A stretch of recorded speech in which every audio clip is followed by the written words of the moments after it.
Hi friends, അസ്സലാമു അലൈക്കും. Welcome back to my channel. ഇന്ന് നമുക്ക് നല്ല ടേസ്റ്റിലും അതേപോലെ സിമ്പിളായിട്ട് ഉണ്ടാക്കാവുന്നൊരു പാൽ കൊഴുക്കട്ടൻ്റെ റെസിപ്പി നോക്കാം. വീട്ടിലുള്ള ഇൻഗ്രീഡിയൻസ് മാത്രം വെച്ചിട്ടാണ് ഞാൻ ഈ റെസിപ്പി റെഡിയാക്കിയിട്ടുള്ളത്. അപ്പോൾ നമുക്കിനി ഒട്ടും തന്നെ സമയം കളയാതെ വീഡിയോ കാണുക. വീഡിയോ സ്കിപ്പ് ചെയ്യാതെ ഫുള്ളായിട്ട് കാണുക.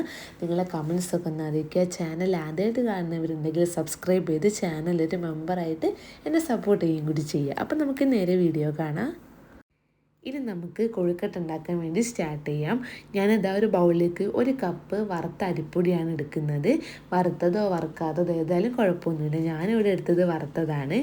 അങ്ങനെ ഞാനിത് അരിപ്പൊടി ചേർക്കുന്നുണ്ട്. ഇനി ഇതിലേക്ക് ആവശ്യത്തിനുള്ള ഉപ്പും കൂടി ചേർത്ത് കൊടുക്കണം. ഇതിൻ്റെ കൂടെ തന്നെ നന്നായിട്ട് തിളച്ചിട്ടുള്ള ചൂടുവെള്ളം കൂടി ചേർത്ത് നമുക്ക് ആദ്യം തന്നെ നന്നായിട്ടൊന്ന് മിക്സ് ചെയ്തെടുക്കണം.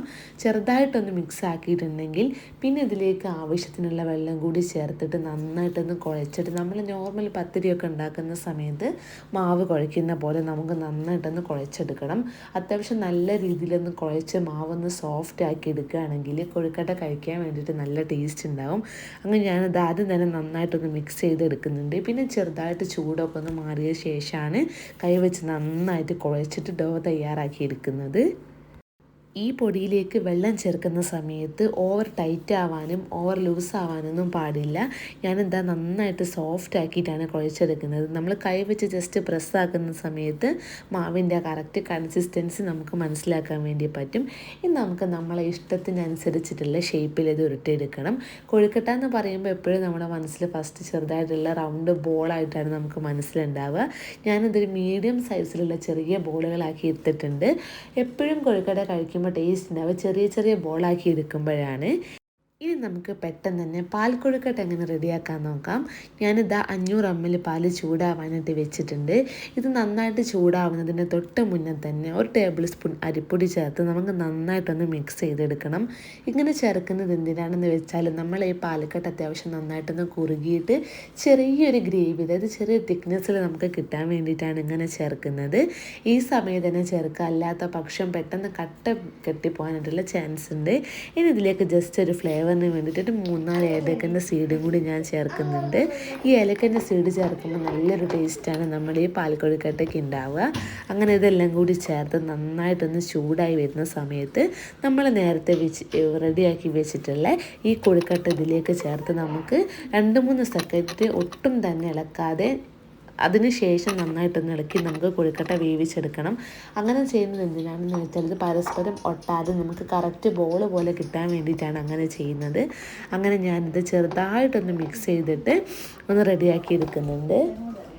ഇനി നമുക്ക് ഈ കൊഴുക്കട്ട ഒരു 4-5 മിനിറ്റ് മീഡിയം ഫ്ലെയിമിലിട്ട് നന്നായിട്ടൊന്ന് വേവിച്ചെടുക്കണം. ഈ പാലൊക്കെ അത്യാവശ്യം നല്ല രീതിയിലൊന്ന് കുറുകി വരുന്നവരെ നമുക്ക് വെയിറ്റ് ചെയ്യണം. ആ പാലിലെ ഫ്ലേവറൊക്കെ കറക്റ്റ് ആ പാൽ കൊഴുക്കട്ടയിലേക്കൊന്ന് മിക്സായി വരണം. അതുവരെ നമുക്കൊന്ന് വെയിറ്റ് ചെയ്യണം. അങ്ങനെ എന്താ നമ്മുടെ പാൽ അത്യാവശ്യം ഒന്ന് കുറുകി വന്നിട്ടുണ്ട്. ഇനി നമുക്കിതിലേക്ക് നിങ്ങളെ മധുരത്തിനനുസരിച്ചിട്ടുള്ള പഞ്ചസാരയും കൂടി ചേർത്ത് നന്നായിട്ടൊന്ന് മിക്സ് ചെയ്തെടുക്കണം. ഞാനിവിടെ 1/2 കപ്പിൽ നിന്ന് കുറച്ച് കുറവായിട്ടാണ് പഞ്ചസാര ചേർക്കുന്നത്. അതൊക്കെ നിങ്ങളുടെ ഇഷ്ടത്തിനനുസരിച്ച് ചേർക്കട്ടെ, കുഴപ്പമൊന്നുമില്ല. ഇനി നമുക്ക് ഈ പാൽ കൊഴുക്കട്ട ഒന്നും കൂടി ടേസ്റ്റ് കൂട്ടാൻ വേണ്ടിയിട്ട് ഒരു സ്പെഷ്യൽ ഇൻഗ്രീഡിയൻറ്റ് കൂടി ചേർക്കാനുണ്ട്. ഇത് നന്നായിട്ടൊന്ന് കുറുക്കി വന്നിട്ടുണ്ടെങ്കിലാണ് നമ്മൾ ഈ ഇൻഗ്രീഡിയൻറ്റ് കൂടി ഇതിലേക്ക് ചേർക്കുന്നത്. വേറൊന്നുമല്ല, തേങ്ങയുടെ 1-ാം പാൽ നല്ല തിക്കായിട്ടുള്ളൊരു 1/2 കപ്പ് പാലാണ് ഞാൻ അതിലേക്ക് ചേർക്കുന്നത്. നല്ല തിക്കായിട്ടുള്ള പാലാണ് എടുക്കാൻ വേണ്ടി ശ്രദ്ധിക്കണം. അതും കൂടി ചേർത്ത് നന്നായിട്ടൊന്ന് മിക്സ് ചെയ്തെടുത്തിട്ടുണ്ടെങ്കിൽ നമ്മൾ സൂപ്പർ ടേസ്റ്റിലുള്ള നല്ല സോഫ്റ്റ് ആയിട്ടുള്ള പാൽ കൊഴുക്കട്ട ഇവിടെ റെഡി ആയിട്ടുണ്ട്. ഇനി നമുക്ക് ഓവർ സമയമൊന്നും തിളപ്പിക്കേണ്ട ആവശ്യമൊന്നുമില്ല. ചെറുതായിട്ടൊന്ന് ചൂടായി നന്നായിട്ടൊന്ന് മിക്സ് ചെയ്തെടുത്തിട്ടുണ്ടെങ്കിൽ നമുക്ക് ഫ്ലെയിം ഓഫ് ചെയ്ത് മാറ്റി വെക്കട്ടോ. ഇത് നമുക്ക് ചൂടോടെയും അതേപോലെ തണുപ്പിച്ചിട്ടും കഴിക്കാൻ വേണ്ടി പറ്റിയിട്ടുള്ള നല്ലൊരു സ്വീറ്റ് റെസിപ്പിയാണ്. വീട്ടിൽ എപ്പോഴുമുള്ള ഇൻഗ്രീഡിയൻസ് മാത്രമാണ് ഇതിൽ ഇൻക്ലൂഡ് ആക്കിയിട്ടുള്ളത്. അപ്പോൾ നിങ്ങൾ എന്തായാലും ഇത്ര സോഫ്റ്റും ഇത്ര ടേസ്റ്റുമായിട്ടുള്ള റെസിപ്പി ഒന്ന് ഫോളോ ചെയ്ത് നോക്കുക. നെക്സ്റ്റ് വീഡിയോയിൽ വരാം.